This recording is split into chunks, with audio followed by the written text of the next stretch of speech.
الرحمن الرحيم تبارك الذي نزل الفرقان على عبده ليكون للعالمين نذيرا الذي له ملك السماوات والأرض ولم يتخذ ولدا ولم يكن له شريك في الملك وخلق كل شيء فقدره تقديرا واتخذوا من دونه آلهة لا يخلقون شيئا وهم يخلقون ولا يملكون لأنفسهم ضرا ولا نفعا ولا يملكون موتا ولا حياة ولا نشورا وقال الذين كفروا إن هذا إلا إفك افتراه وأعانه عليه قوم آخرون فقد جاءوا ظلما وزورا وقالوا أساطير الأولين اكتتبها فهي تملى عليه بكرة وأصيلا قل أنزله الذي يعلم السر في السماوات والأرض إنه كان غفورا رحيما وقالوا ما لهذا الرسول يأكل الطعام ويمشي في الأسواق لولا أنزل إليه ملك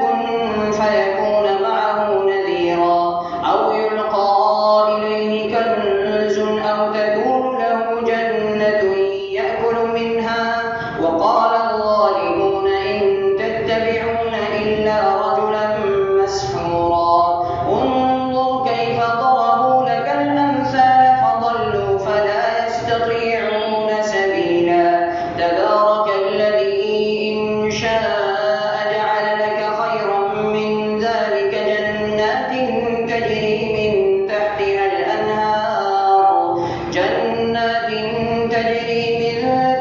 الأنهار ويجعل لك قصورا بل كذبوا بالساعة وأعتدنا لمن كذب بالساعة سعيرا إذا رأتهم من مكان بعيد سمعوا لها تغيظا وزفيرا وإذا ألقوا منها مكانا ضيقا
سمع الله لمن حمده الله أكبر